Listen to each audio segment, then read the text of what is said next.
Assalamualaikum warahmatullahi wabarakatuh. Salam mulia untuk ban mandum kru sahabat Roda Viral di pat pun berada. Nibak kalinya lun pupun haba dengan saboh pantun maja, iaitu pengkhianat Aceh untuk Belanda, iaitu Panglima Tibang yang bertambang Jepang. Jadi, nibak kalinya tanya bahas uraian daripada latar belakang kejadian dan imbas dari pelaku sejarah hingga terbabit pantun maja tersebut.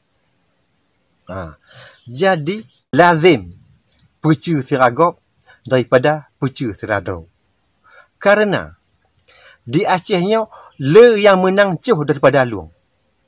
Hingga oleh sebabnya, le buya kong tu dong-dong, buya tamong yang merasaki. Padahal yang sepatutnya buya kong yang tu dong-dong, buya tamong yang intat rasaki. Nyan berupai. Oleh sebab buya kong tu dong-dong, buya tamong yang merasaki, bak sabah masa adilai kerajaan Aceh, tang ilang porak-poranda, istana kerajaan pupus, Sultan sebagai adat pemimpin Aceh padam. Oleh sebab karena buya tamong yang merasaki. Contoh, pada pertengahan abad ke-19, menurut buku Aceh sepanjang abad, toklah di Aceh, sidra orang dari India, anak dari orang Hindu, berasal dari kalangan bawah, yang bernama Ramasami, bak masa pemerintahan Sultan Mahmud Shah.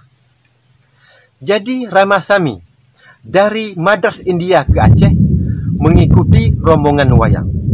Ramasami banyak memiliki keahlian seperti pandai menyanyi, melawak dan pandai bersunglap. Oleh karenanya Panglima, petua-petua bahkan Sultan tertarik simpati kepada Ramasami. Akhirnya Panglima Sultan yang bernama Tengku Lam Gugup gecoklah Ramasami nyan sebagai anak angkat, diadopsi sebagai anak angkat gopnyan.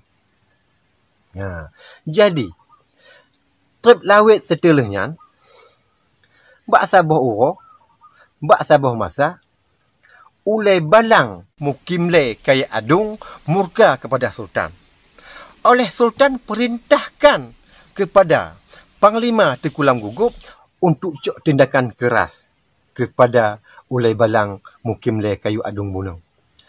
Wate jak cok tindakan kerasnya bunuh, Ramasami juga ikut serta.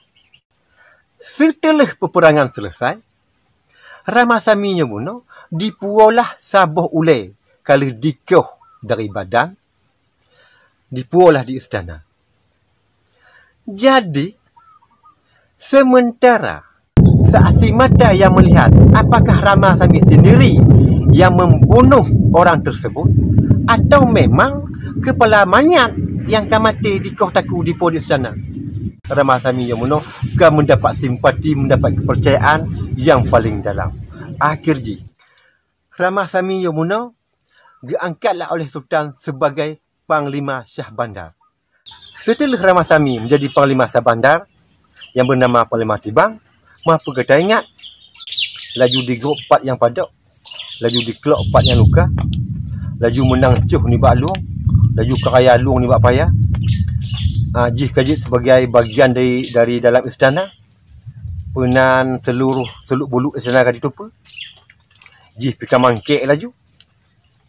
Padahal di kampung juga deh, cik tukang sunglap. Kau buya kong tu dong-dong. Tetapi bak akhirnya apa yang terjadi?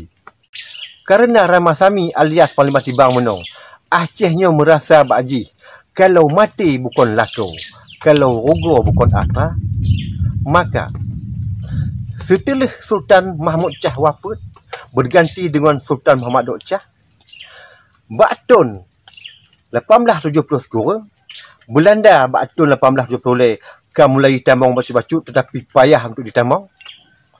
Wateh Sultan perintahkan jih bunuh untuk jak di Riau, jak dialog dengan Belanda, bak watenyan jih kadong 12 kaki. Jika berkhianat kepada Aceh, jika ke cuak Belanda, nyan hingga Sampuan Wonyo terkenal nan jih adalah nan pengkhianat Aceh Panglima Tibang. Dengan karena Panglima Tibang kajit ke kaki tangan Belanda, akhir jih Acehnya dengan mudah Belanda kuasai. Karena kena dipecah, kena dipelut. Bak Sultan lagi dipegah, bak Belanda lagi jadi dipegah. Nyan didong pe kadidong 12 kaki. Apakah maksud lonyo wong luarnya harus dimusuhi? Tidak. Itu sama di mata hukum. Bukan maksud untuk dimusuhi, untuk dibenci. Namun jangan sempat jualah, sempat memparikah dengan anggota tubuh sendiri. Setiba cincin mengontom jari. Wassalam. Salam roda viral.